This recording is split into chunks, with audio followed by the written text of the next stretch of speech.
Good morning सभी को। क्या हाल है सभी का? बढ़िया।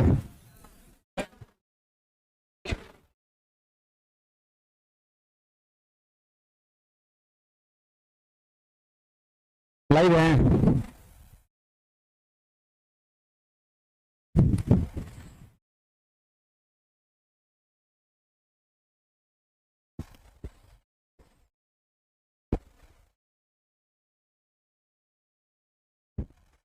चले भाई, ऑनलाइन वाले विद्यार्थी इधर भी ध्यान देंगे, है ना। स्टार्ट किया जाए।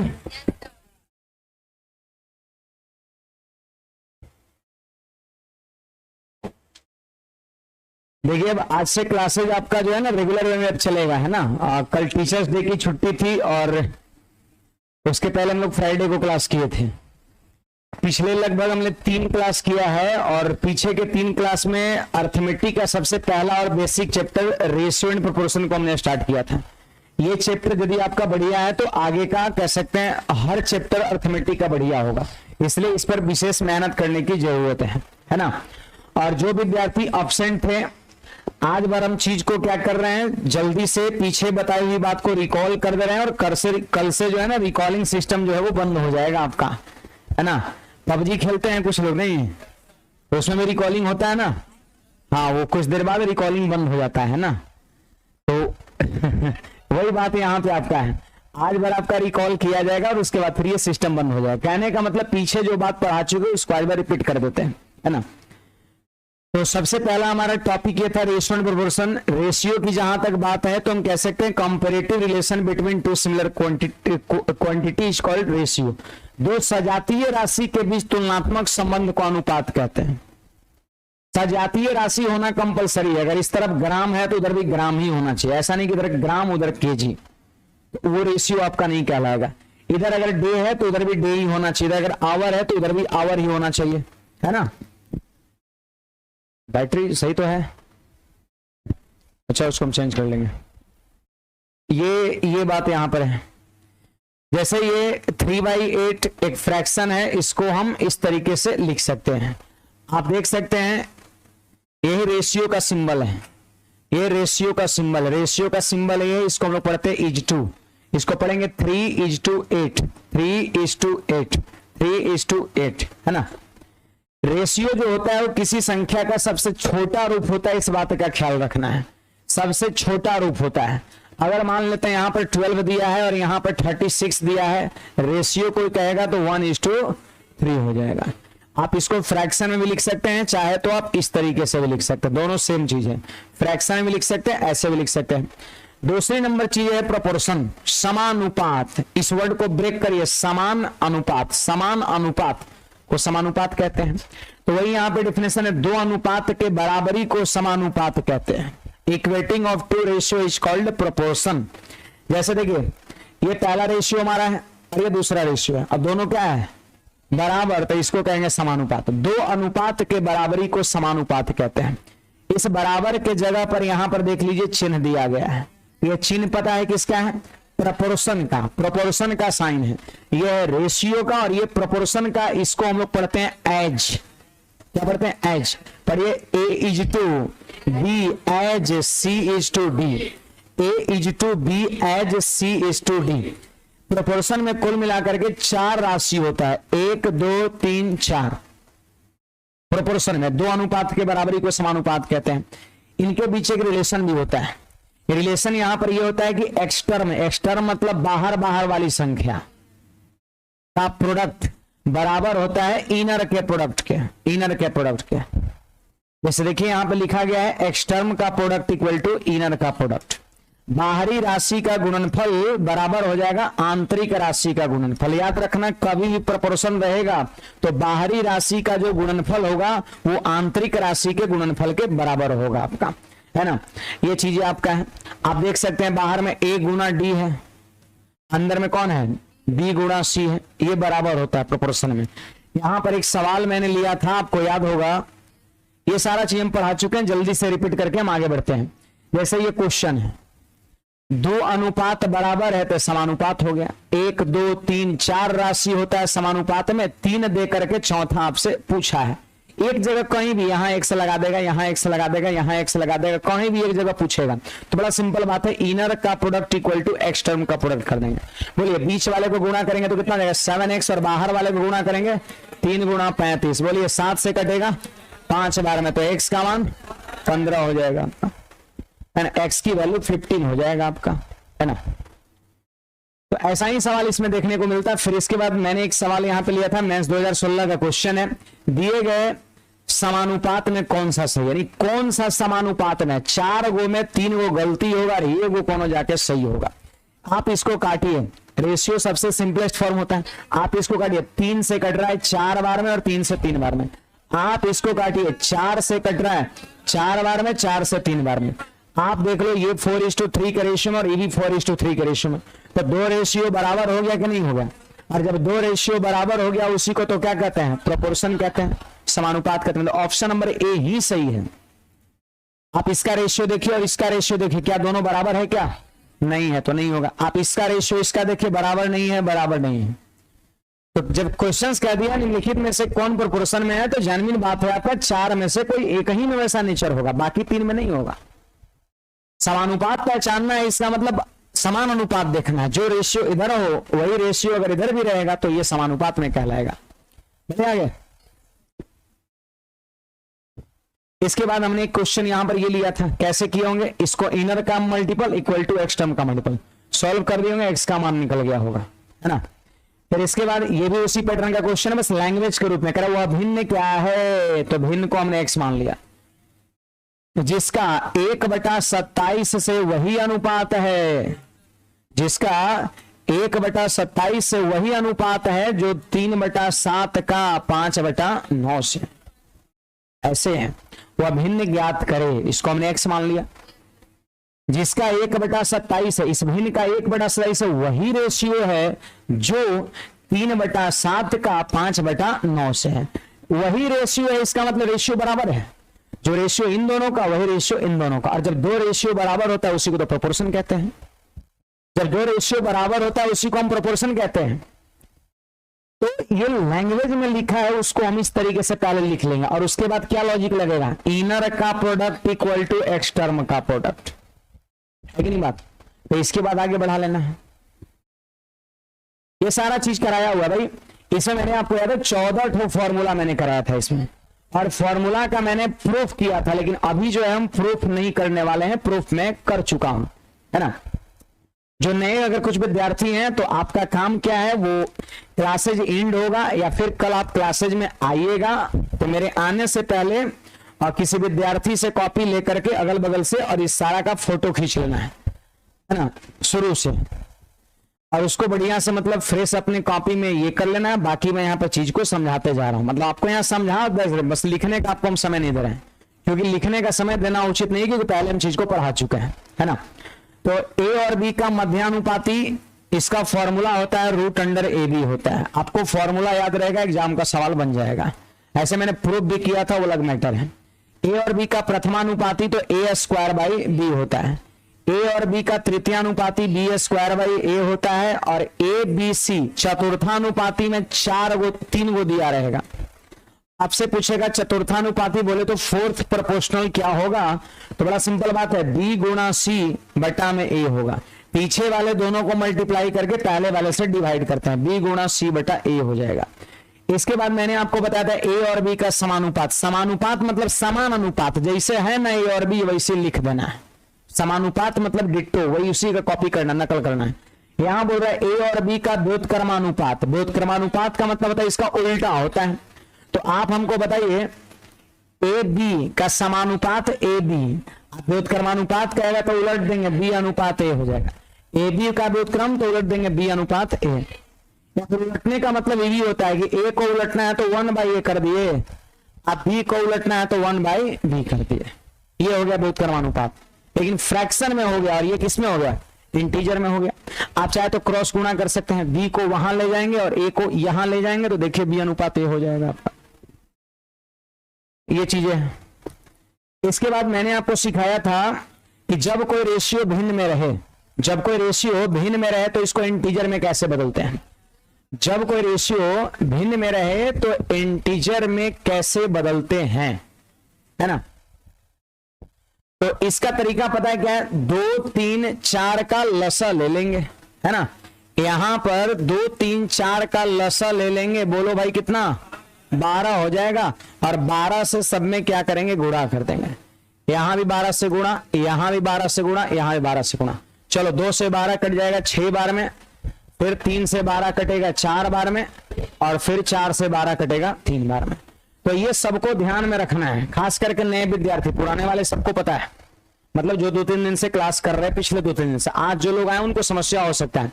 तो समझना है, जब भी फ्रैक्शन में रहे रेशियो और इंटीजर में बदलना हो तो नीचे वाले का लसा करते हैं, न्यूमरेटर डिनोमिनेटर, नीचे वाले डिनोमिनेटर का लसा करते हैं। 2 3 4 का लसा कितना होगा, 12 होगा, 12 होगा। और जो भी लसा आएगा उससे मल्टीप्लाई कर देना सिंपली आपको, यहां भी, यहां भी, यहां भी। तो 2 से मल्टीप्लाई करेंगे इसको, इसको, इसको, और जितने बार में कट जाएगा वही हमारा रेशियो हो जाएगा। जैसे हमारा एक एग्जाम्पल ये है, हमारा एग्जाम्पल ये है, इसको जरा ध्यान दीजिए। बोलिए 3 4 5 का लसा 60 होगा, 60 होगा, लसा निकालना है 60 होगा। तो 60 से यहां भी मल्टीप्लाई करना है, 60 से यहां मल्टीप्लाई करना है, 60 से यहां मल्टीप्लाई करना है। जो लसा होगा उसे मल्टीप्लाई करके 60 से काट दो, 3 से 20 बार में, 4 से 15 बार में, और 5 से 12 बार में गुणा करके लिख दीजिए। 20 गुणा 2 40 हो जाएगा, 15 गुणा 3 45 हो जाएगा, 12 एकम 12 आंसर हो गया बस। और ये कट रहा है क्या, ये सोचिए जरा, और किसी से तीनों कट रहा है क्या, नहीं कट रहा है। अगर तीनों कटता तो जरूर काटते, क्योंकि रेशियो किसी संख्या का सबसे सिंपलेस्ट फॉर्म होता है। बिल्कुल ये वही जो मैंने लिखा था, रेशियो फ्रैक्शन में हो तो पूर्णांक बदलने के लिए हर के लसे से गुणा करते हैं, जो मैंने बताया वही चीज लिखा हुआ है। जैसे मान लेते कभी ऐसा सवाल आपको देखने को मिल जाए, ऐसा सवाल अगर देखने को मिल जाए, बड़ा सिंपल बात है, देखिए A अनुपात B अनुपात C हमसे कहता है, बताइए A के साथ 3 गुणा में है क्या, 3 गुणा में है, तो याद रखना 3 भाग में जाएगा। इसे भी देखिए 3/1 है, अब बराबर रहेगा, एक का मान निकालना रहेगा तो उलट जाएगा, 3/1 उलट जाएगा 1/3 अनुपात, यहां पर हो जाएगा 1/4 और अनुपात 1/5। ये ध्यान में रखना है कि जब बीच में बराबर का साइन रहेगा और कोई कहेगा ABC का मान बताओ, तो 1/3 1/4 1/5, बताइए क्या ये फ्रैक्शन में बन गया। और फ्रैक्शन को इंटीजर में बदलने का तरीका क्या है, नीचे वाले का लसा लेके गुणा कर देते हैं सब में। तो बताइए 3 4 5 का लसा 60, तो 60 से यहां गुणा, 60 से यहां गुणा, 60 से यहां गुणा, 5 से 12 बार में, 4 से 15 बार में, 3 से 20 बार में, तो यहां पर उतार देंगे 20 15 12, इधर राइट आंसर। समझ आ रहा बात। एक और तरीके मैंने इसका बताया था, झांप विधि, झांप झांप झांप झांप झांप विधि में से झांपना होता है, ढांकना होता है, हाइडर मेथड, हाँ सही बात है। तो ये झांप विधि से झांप दीजिए, एक का रेशियो लिखना है तो झांप दीजिए, और बाकी के कोफिशिएंट को गुणा करिए, गुणा करिए 5 गुणा 4 20, इसको झांप दीजिए, बाकी को गुणा करिए, 5 3 15, इसको झांप दीजिए 4 3 12, ये रेशियो हो जाएगा आपका। इसको कहते हैं झांप विधि। ये कोनो बुक में या गूगल पे सर्च करिए, ऐसा ना मिलेगा, सर्च करिएगा तो LCM मेथड आपको देखने को मिल सकता है। ये अपना मेथड है, झांप मेथड, है ना। मैंने पिछली क्लास में भी चर्चा किया था, काफी सारा इस पे सवाल हम किए थे, बाकी बहुत आएगा, झांप विधि हम बहुत यूज करेंगे आगे, है ना। अब जैसे ई सवाल है, तो एकरा में लिखना है A अनुपात B अनुपात C लिखना है। बोलिए A का कोफिशिएंट 2/3 उलट देते हैं, 3/2 7/5 11/6, और फिर क्या करेंगे पता है, 6 5 2 का लसा 30 तो 30 से क्या करेंगे, यहां भी मल्टीप्लाई, 30 से यहां मल्टीप्लाई, 30 से यहां भी काट देंगे, 6 से 5 बार में, 5 से 6 बार में, 2 से 15 बार में, 15 3 45, 6 से 42 और 11 5 55। नए का विद्यार्थी सोच रहा हो सर इतना फास्ट पढ़ाते हैं क्या, है ना। ऐसा कुछ नहीं है, ये मैं पढ़ा चुका हूं, है ना। ये मेरा बड़प्पन है कि हम इस चीज को रिवाइज करा दे रहे हैं आपको, है ना। ये आज ही पर होगा, कल से नहीं होगा। ये बढ़िया आगे, ये कॉपी में सब एकदम बढ़िया से खूबसूरत ढंग से लिखा हुआ होगा, बड़ा आराम से प्यार से बताए हैं। तो नए विद्यार्थी फोटो क्लिक कर लीजिएगा अपना, है ना। देखिए हमारा 7 नंबर फॉर्मूला है A और B का वर्गानुपात। वर्गानुपात मतलब होता है डुप्लीकेट रेशियो। बड़ा सिंपल बात है, जैसा नाम है वैसा ही काम करना है। वर्गानुपात मतलब वर्ग का अनुपात।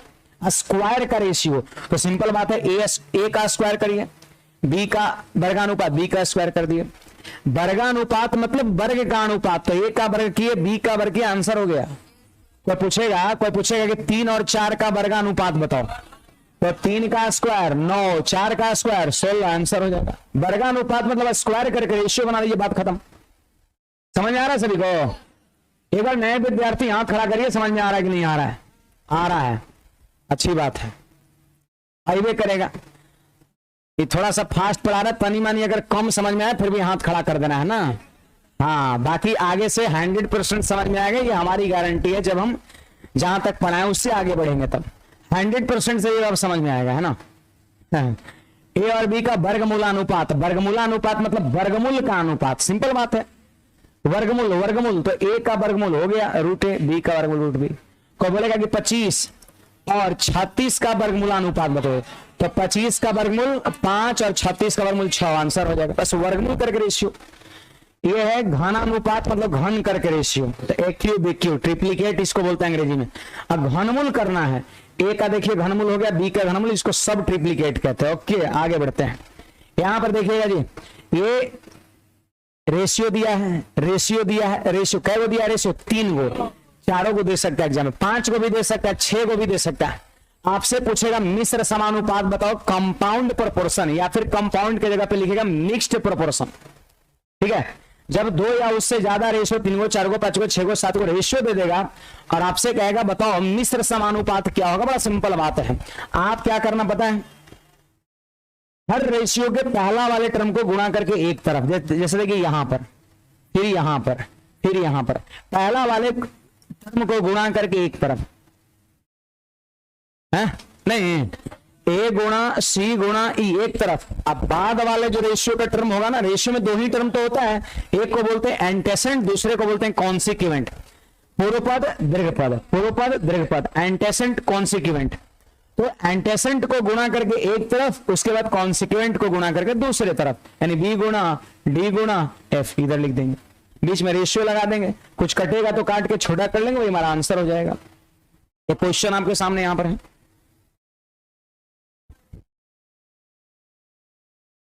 7 को रहेगा तभी हम कुछ बोल रहे कि 2 को ज्यादा रहेगा तो सब में लगेगा, 7 को रहेगा तो ओकरो में लगेगा, 3 गो रहेगा, 4 गो रहेगा, 5 गो रहेगा, 6 गो रहेगा, कितनों रहेगा, पहिलका को गुणा करके एक तरफ और दूसरा वाले गुणा करके दूसरे तरफ। जैसे ये सवाल है तो इसमें पहिलका देखिए 3 है, 5 है, 9 है, तो यहाँ पे लिखेंगे 3 गुणा 5 गुणा 9 लिखेंगे। ठीक है, अगर और रहता तो और लिख लेते हैं। बाद वाला कौन कौन है बोलिएगा? फिर 4 है और 7 है और 8 है, तो यहाँ पर 4 गुणा 7 गुणा 8, 7 गुणा तो खूब लिखते भर बोर्ड यहाँ से यहाँ तक। 7 गो नहीं मतलब मिल सकता है तो कोई बात नहीं, तरीके वही होगा। ऐसा थोड़ी ना होता है कि 2 गो के लिए रूल कुछ, 3 गो के लिए कुछ, 4 गो के लिए, ऐसा कुछ नहीं होता है मैथ्स में, ऐसा कुछ नहीं होता है ना। कितना भी रहेगा वही लगेगा, लेकिन 3 4 5 बहुत ज्यादा हो जाता है आपका, है ना। जैसा कि मतलब प्रीवियस में पूछा गया, मैं उसके आधार बोल रहा हूँ, है ना। काटिए, इसको कुछ कट रहा है? नहीं कट रहा है। 9 5 45 थी, 135 हो जाएगा और ये 224 हो जाएगा।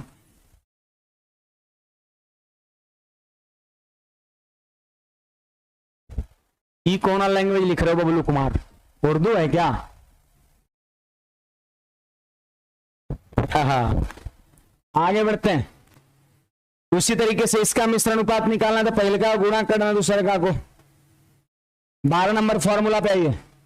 यदि ए बी और सी क्रमागत अनुपात में है, क्रमागत अनुपात इसी को हम बीतता अनुपात कहते हैं, बीतता अनुपात, बीतता अनुपात, सक्सेसिव रेशियो, कंटिन्यूड रेशियो, इसी का नाम है ये।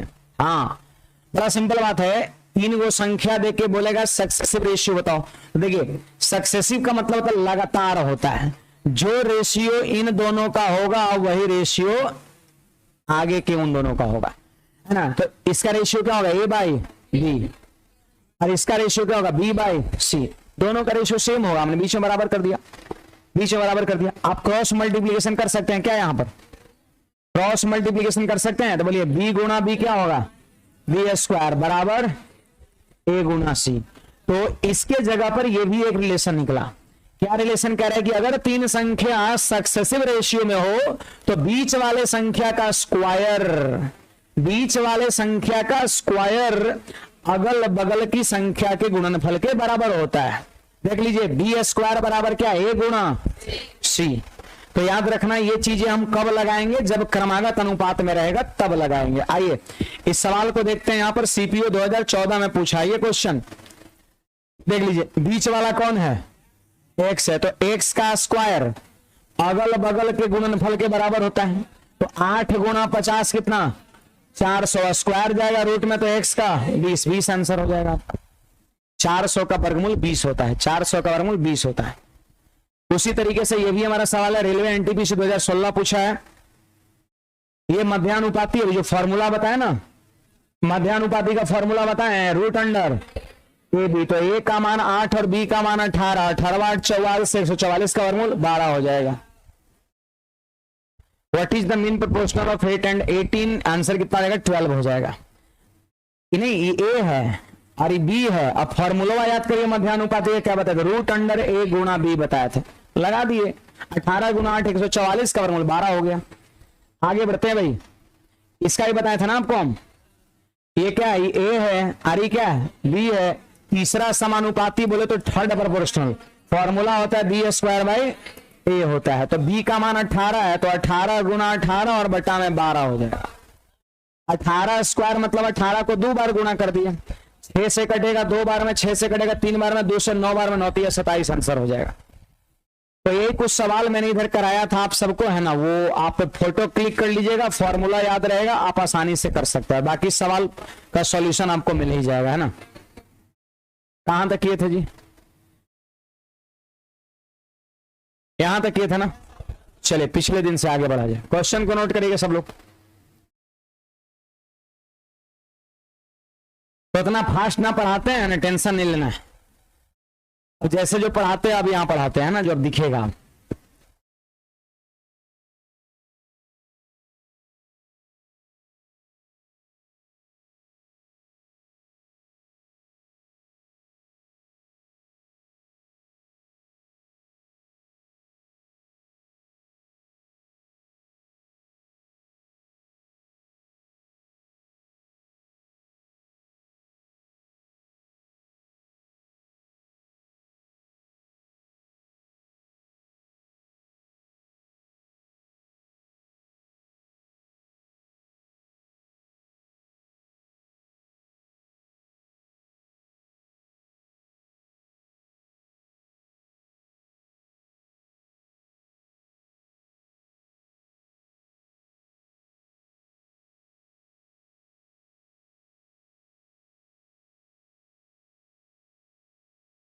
आइए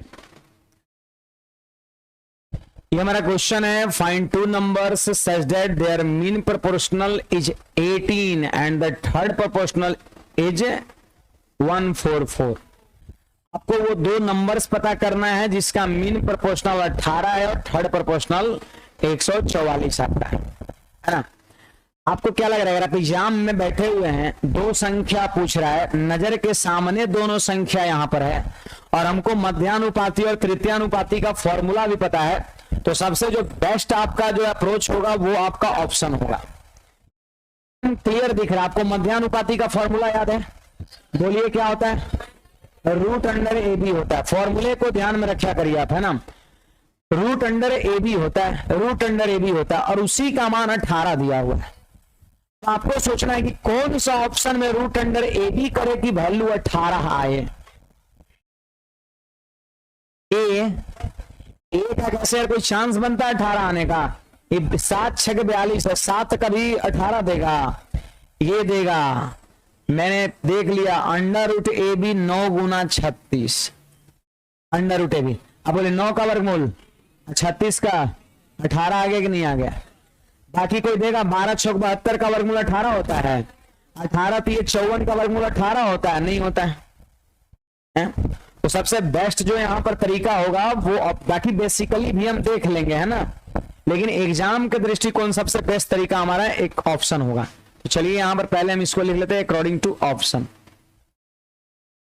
क्योंकि दो संख्या हमसे मांगता है और दोनों का दोनों ऑप्शन में अवेलेबल है ना, तो सीधे हम ऑप्शन से चलेंगे, अकॉर्डिंग टू ऑप्शन। आप देख सकते हैं क्वेश्चन में क्या दिया है पता है, मीन प्रपोर्शन दिया है, मीन प्रपोर्शन दिया है 18 और थर्ड प्रपोर्शन कितना दिया है 144 दिया है। अब चलिए ऑप्शन नंबर ए के थ्रू हम चलते हैं। ऑप्शन नंबर ए में 6 और 42 दिया हुआ है ना, दिया हुआ है जी, 6 42 दिया है, संख्या ही दोनों दिया हुआ है। आप करिए अंडर रूट ए बी करिए,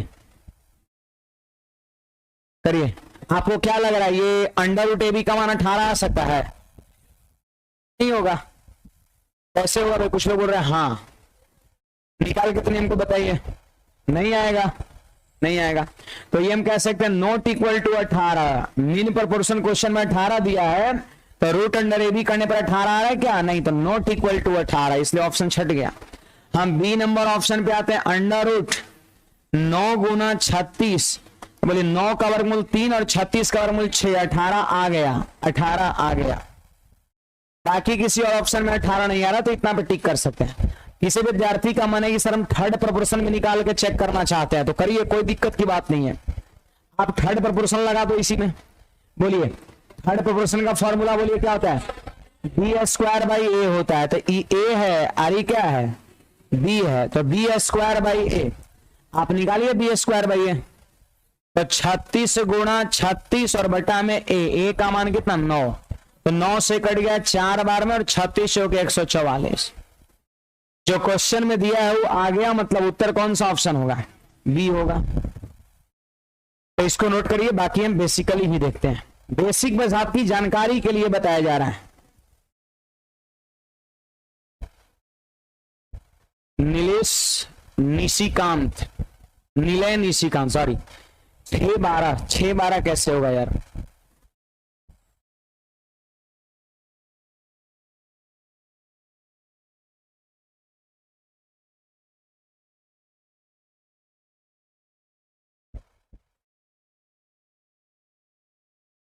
बताइए, जो ऑप्शन वाले तरीका मैंने बताया इसमें कोई डाउट है किसी को? तो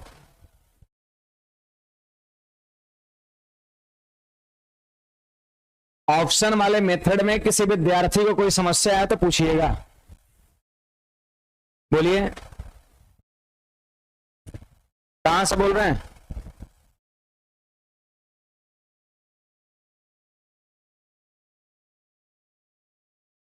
ऑप्शन ना कैसे रहेगा?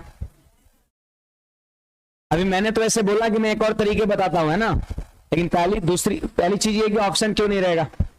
सारे कंपटीशन में ऑप्शन होते हैं, ठीक है। कौन चीज का एग्जाम देना है आपको, किस चीज का तैयारी करनी है आपको, बताइए, खड़े होइए। अरे तो इसमें शर्माने की बात क्या है? लेडी ये शर्माते हैं। बोले कौन चीज का एग्जाम देना है आपको? कोई तो होगा ना कि हमको एसएससी करना है, रेलवे करना है, बैंकिंग करना है, हैं?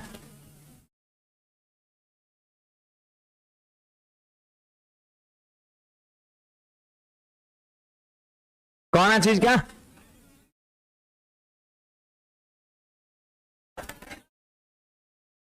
थोड़ा तेज बोलिए।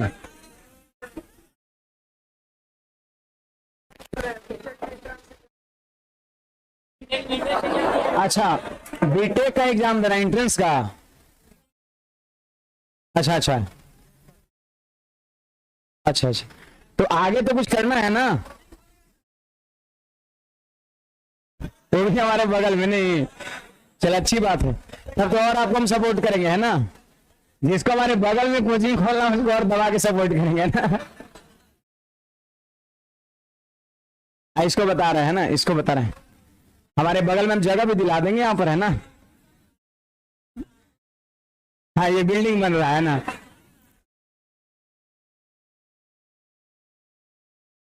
ऐसे इस बिल्डिंग अपना ही क्लासरूम है ना, तो कोई बात नहीं, शेयर कर सकते हैं ना वैसी स्थिति में। तो इनका मैथ्स में रुचि है ना, अच्छी बात है, और बीटेक का एंट्रेंस एग्जाम दिए है ना, तो अच्छी बात है, रुचि इसलिए पढ़ रहे हैं, लेकिन अच्छी बात है ना। फिलहाल अभी पढ़ाई करिए, फिर आगे का सोचा जाएगा, है ना। लेकिन कुछ एक माइंड मेकअप रखना चाहिए, हमको ये करना है, वो चीज बहुत जरूरी है। और सिर्फ एक ही फिक्स रखना है, आपका गोल जो है आपका सिर्फ एक होना चाहिए आपका, है ना। दो नाव पे पैर नहीं होना चाहिए, ऐसा नहीं फूल और कांटे में जैसे अजय देवगन की एंट्री होती है ना, एक पैर इस बाइक पर एक पैर उस बाइक पे, है ना, वो दिक्कत हो जाएगा आपका। अब मान लेते खंबा बीच में आ गया तो क्या होगा, ये खंबा इन द सेंस मतलब बाधा, है ना, फिर दिक्कत हो जाएगा आपका। तो कहने का मतलब आपका जो है ना गोल एक होना चाहिए, है ना। किसी अपने आप को, अपने माथे को किसी एक चीज पे टिका के रखिए, हमको ये करना है, इसको क्रैक करना है तो करना है, और इसके लिए आप काम करिए, जितना मेहनत करना पड़े उतना आप करिए, है ना, और आप सफल भी होंगे, इसमें कोई दो नहीं, बस ईमानदारी से मेहनत करिए, है ना। देखिए तो मैं ऐसे बता दे रहा हूँ, ऑप्शन नहीं रहेगा तो क्या होगा, तो मैंने बोला ही था स्टार्टिंग में, मैं बताऊंगा, है ना। हाँ अच्छा, ये वाला आपको औसत अनुपातिक को ही मध्य अनुपातिक बोलते हैं ना। मीन, मीन का मतलब जानते हैं क्या होता है, माध्य औसत ही होता है, मीन मतलब माध्य औसत ही होता है। तो यही बात है, बाकी दूसरे तरीके हम देख ले रहे हैं, लेकिन एग्जाम के दृष्टिकोण से ही एसएससी का प्रीवियस ईयर का क्वेश्चन है, बनाना इसीलिए जैसे मैंने बताया, क्योंकि एग्जाम में बहुत कम समय होता है। देखिए और मैं यहां पर ऐसा इक्वेशन बनेगा, बेसिकली में हमने संख्या को ए और बी मान लिया, ए और बी मान लिया, बेसिकली तो आपको मानना पड़ेगा, संख्या तो गिवन है नहीं, तो ए और बी मान लिया। अब बताइए यहां पर औसत अनुपातिक क्या होता है, अंडर रूट ए बी होता है, और ये कितना दे रखा है भाई, 18 दे रखा है। तो आप बताना स्क्वायर रूट जाएगा उधर स्क्वायर में, तो हो जाएगा ए गुणा बी बराबर कितना हो जाएगा, 324 हो जाएगा। देखिए इधर स्क्वायर रूट है, उधर स्क्वायर में जाएगा, तो 18 का स्क्वायर 324 होता है। ये हमारा पहला इक्वेशन हो जाएगा, ये हमारा फर्स्ट इक्वेशन हो जाएगा। फिर आगे फिर से वापस बढ़ना पड़ेगा, सवाल क्या कहता है, तीसरा अनुपातिक 144 है। आप बताइए थर्ड प्रोपोर्शन का फॉर्मूला क्या होता है, बी स्क्वायर बाई ए होता है, गुड, बी स्क्वायर अपॉन ए होता है, बी स्क्वायर अपॉन ए होता है। तो बी स्क्वायर अपॉन ए की वैल्यू कितना, 144 दे रखा है, 144 दे रखा है, 144 दिया हुआ यहां पर। अब देखिए हमें ए और बी का मान निकालना है, ए और बी का मान निकालना है, तो ऐसा करिए आप बता सकते हैं यहां पर ए की वैल्यू क्या होगा, है ना, ए की वैल्यू क्या होगा, तो आप बहुत इजीली कर सकते हैं, या फिर इस दोनों को आप गुणा कर दीजिए, है ना, इन दोनों समीकरण को आप मल्टीप्लाई भी कर सकते हैं, या फिर एक की वैल्यू किसी एक में बैठा भी सकते हैं। तो हमने फर्स्ट और सेकंड कर दिया।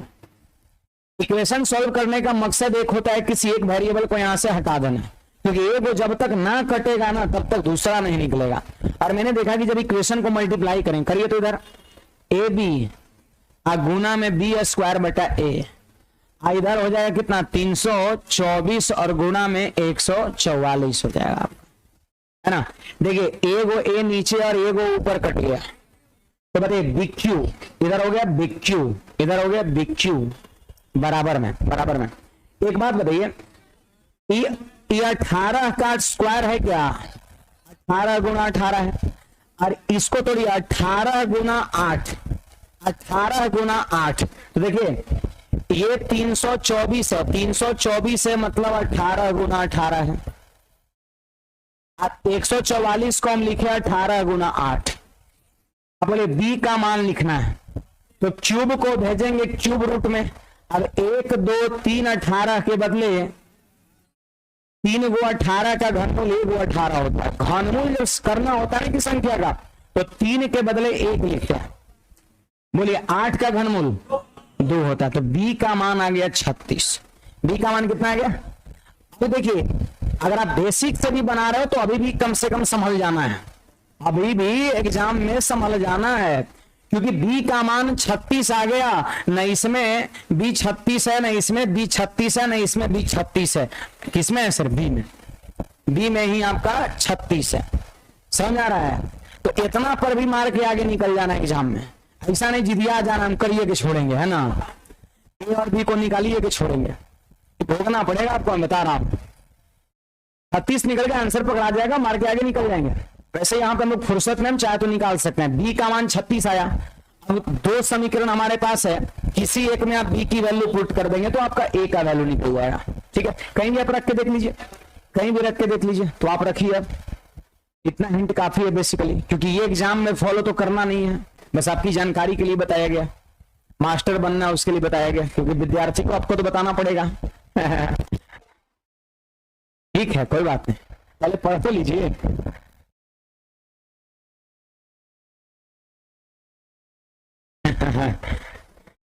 बगल में कुछ खोलना है।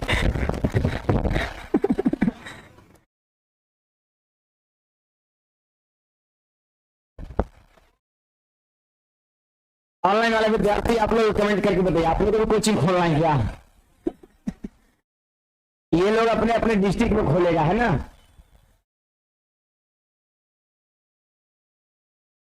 लेकिन पेरेंट्स को थोड़ा ये भी सोचना चाहिए, अपने किसी भी पेरेंट्स से पूछ लीजिए, कोई अपने पेरेंट बच्चे को नहीं बोलता कि इनको टीचर बनाना है, तो बोलता है क्या? कोई नहीं बोलता है। और उन लोगों को ये नहीं पता कि टीचर नहीं रहेगा तब तक मतलब किसी का भला नहीं हो सकता है। तो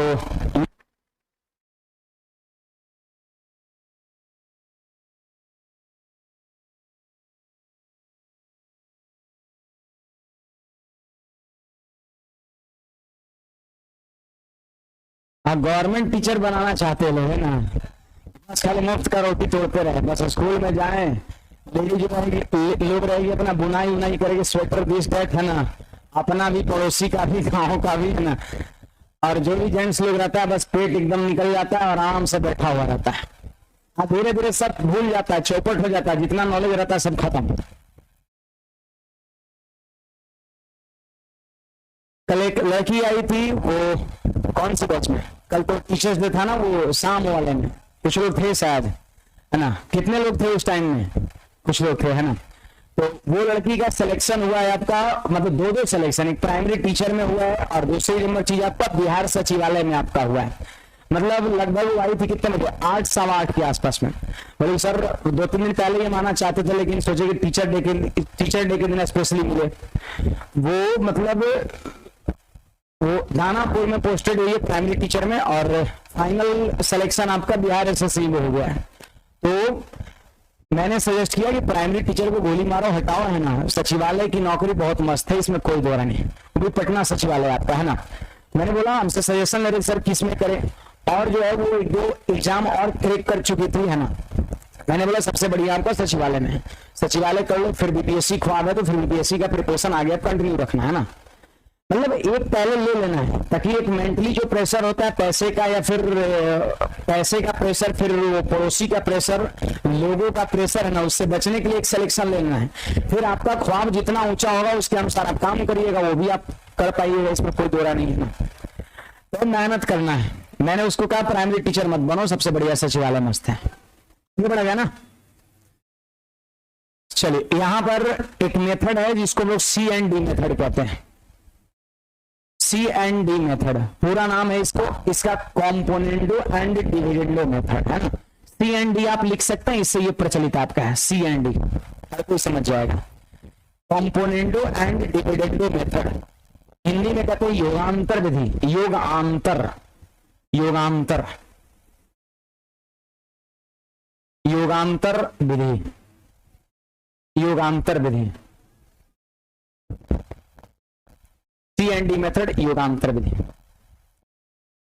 हिंदी नाम इसका पढ़िए योगांतर, इसको ब्रेक करिए, इस वर्ड को ब्रेक करिए, योग प्लस अंतर, योगांतर को तोड़िए, योग प्लस अंतर।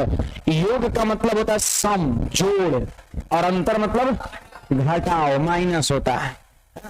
तो वही चीज है, जोड़ घटाओ, जोड़ घटाओ, योगांतर विधि, है ना, CND मेथड। तो यहां पर देखिएगा कि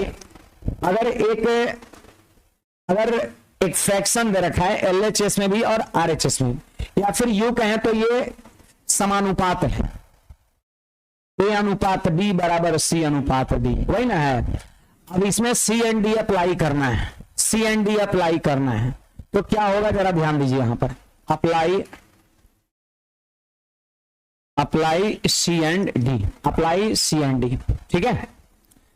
देखिए यहां पर CND अप्लाई करेंगे, तो CND अप्लाई करेंगे तो पता है इसको क्या लिख पाएंगे हम, योगांतर विधि, योग प्लस अंतर, योग प्लस अंतर। नहीं पहले पता है क्या करना है, इन दोनों को जोड़ के लिखना है ऊपर में, हाँ योग हो गया, और फिर अंतर, अंतर घटा के कहां लिखना है, नीचे, और याद रखना जैसा प्रोसेस LHS में ठीक वैसा ही प्रोसेस।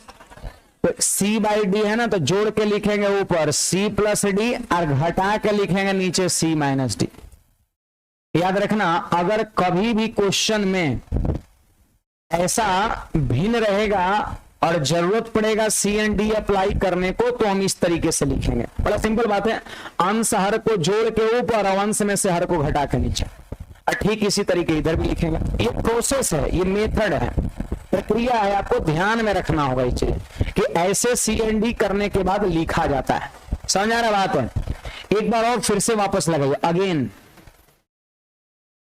Again apply C&D। आपका फिर से एक बार अप्लाई करते हैं, पता है इसको फिर से एक बार अप्लाई करेंगे तो वही ऊपर वाला चीज आ जाएगा। मतलब ऐसा रहेगा तो ऐसे लिखेंगे और ऐसा रहेगा तो वैसे लिखेंगे, है ना। चलिए फिर से एक बार अप्लाई करते हैं, इस तरफ लिखते हैं, यहाँ पे इधर लिखते हैं। इस वाले में अप्लाई करना है तो पता है इन दोनों को जोड़ के ऊपर और फिर घटा के, C मतलब कंपोनेंडो, योग और डिविडेंडो मतलब अंतर। एक बार योग करना है और एक बार अंतर करना है। चलिए इन दोनों को जोड़ के लिखेंगे ऊपर, ध्यान दीजिएगा, A plus B plus minus बोल रहे हैं A माइनस B। जोड़ के कहां लिखना है?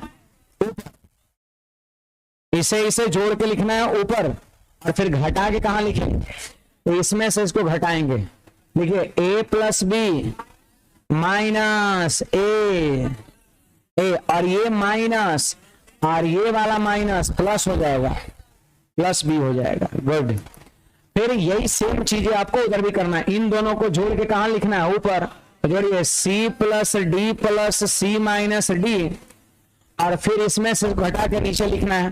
तो यहां पर देखिए C plus D minus C, ये माइनस और ये वाला माइनस मिलके प्लस हो जाएगा, प्लस D हो जाएगा, है ना, प्लस D हो जाएगा। अब देखिए माइनस B प्लस B खत्म। अगर एक ही संख्या माइनस में हो प्लस में तो कट जाता है। माइनस का A प्लस का A खत्म, माइनस का D प्लस का D खत्म, माइनस का C प्लस का C खत्म। बोलिए A और A जुटेगा तो क्या होगा? 2A। तो दो गो A जुट रहा है तो 2A और नीचे में क्या हो जाएगा? 2B। इधर क्या हो जाएगा? 2C और बटा में 2D हो जाएगा। अब देख सकते हो 2 से 2 खत्म हो जाएगा ऊपर नीचे।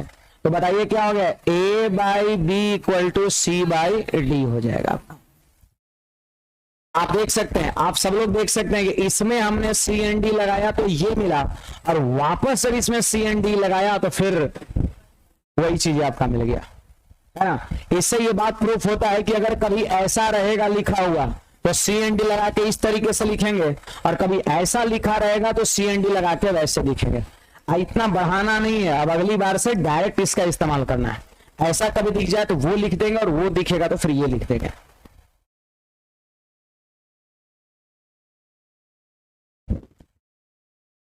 ये पूरे मैथ्स में ये मेथड यूज होता है। अभी हम लोग सवाल भी करेंगे, सवाल से आपको थोड़ा पकड़ में आएगा कैसा सवाल में ये चीजें यूज होता है।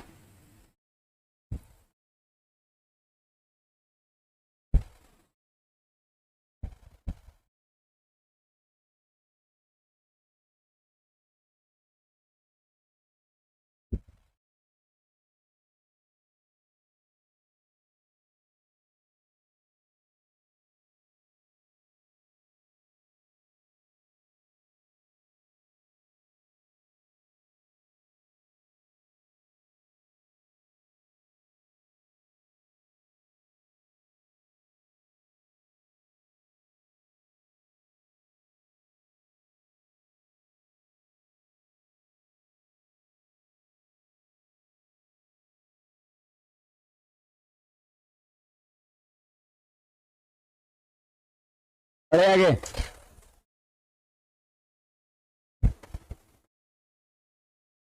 जैसे ये क्वेश्चन यहां पर है, क्वेश्चन को नोट डाउन करेंगे।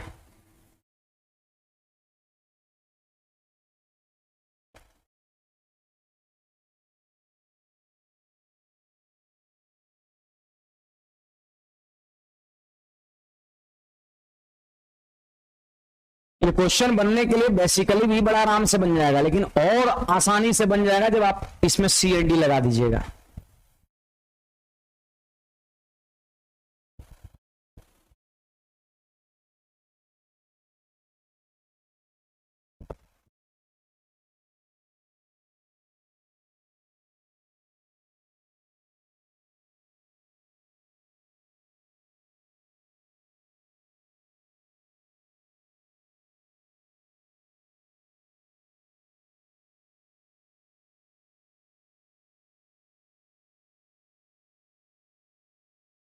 देखिए आप सब लोग यहां पर ध्यान दीजिएगा, सबसे पहले इसको बेसिकली करते हैं, basically without C and D.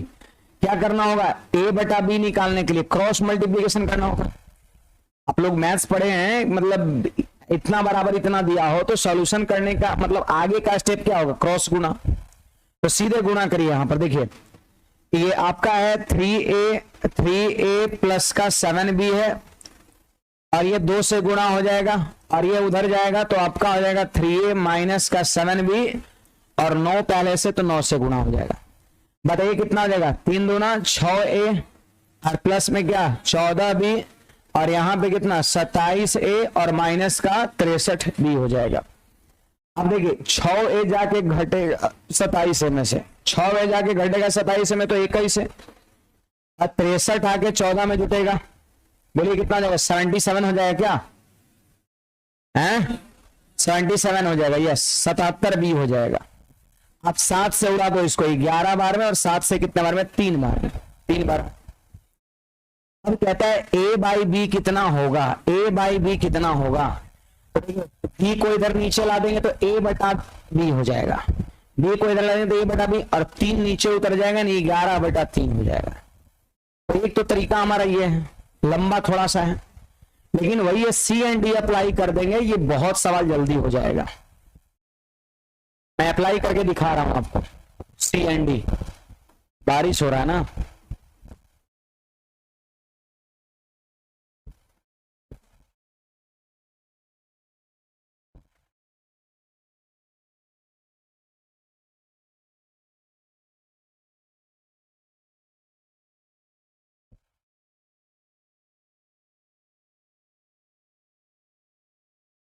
इसमें कोई डाउट पूछना है किसी को, बोलिए।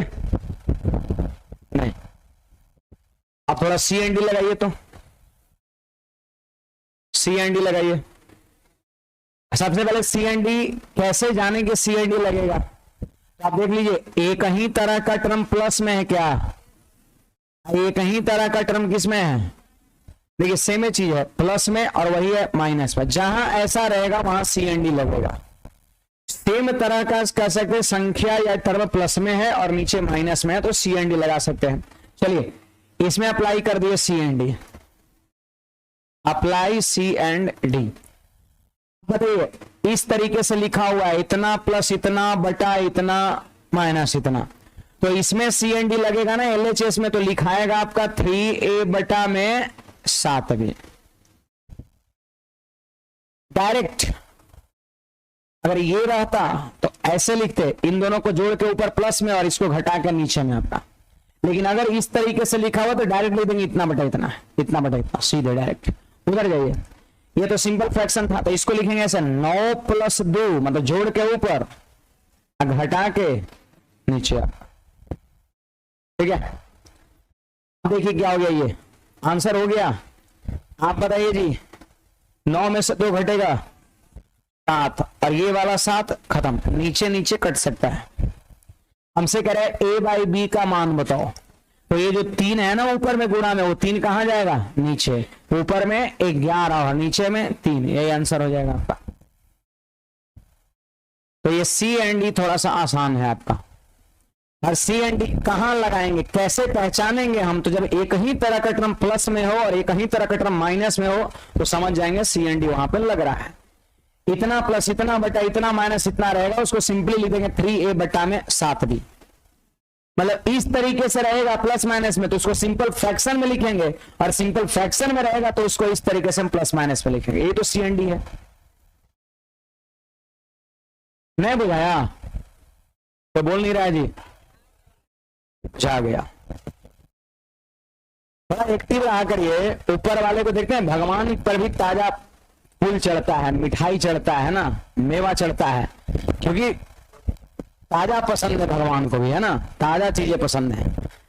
आप लोग मुरझा जाते हैं शायद कुछ लोग, है ना। पूछता हूँ समझ में आया तो एकदम कोई आवाजें नहीं है, तो लग रहा है कुछ नहीं बुझा रहा है, रियल में नहीं बुझा रहा है, बुझा रहा है ना।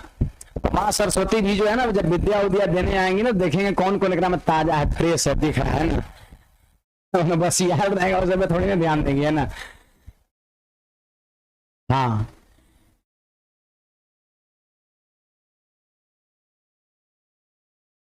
चले तो बाकी जो है ना यहां से आगे हम अगले दिन ही शुरू करेंगे, है ना, क्योंकि आगे कुछ कंसेप्ट बदल रहा है और कल रिपीट नहीं होगी, है ना। कल से हम लोग कंटिन्यू आगे बढ़ेंगे आपका, है ना। रिपीट की बात खत्म हो गई। भीगने वाला बारिश नहीं है। बुक बुक बुक बुक अभी 2-4 दिन बाद जरूरत है अभी, है ना। ऑनलाइन वाले विद्यार्थी पीडीएफ जो है आज आप लोग को डाल दिया जाएगा, है ना, लेकिन ऑफलाइन आप लोग को बुक वगैरह भी 2-4 दिन बाद मिलेगा अभी, तो बुक का वैसे जरूरत भी नहीं है। कल से हम लोग काफी कंटेंट सीखेंगे और रेगुलर रहिए, क्लासेज मिस नहीं होना चाहिए।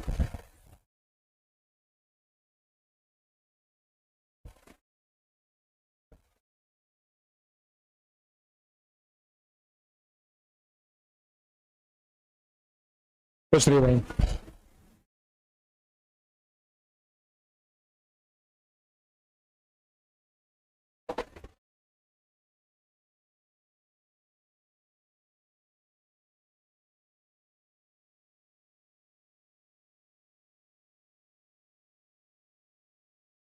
इधर से रास्ता ब्लॉक है जी, इस तरफ जाना होगा। इधर से उधर से निकल जाइए ना, जो लोग इधर आ गए सो आ गए, उधर से निकलिए, इस तरफ से जाना होगा ऐसे।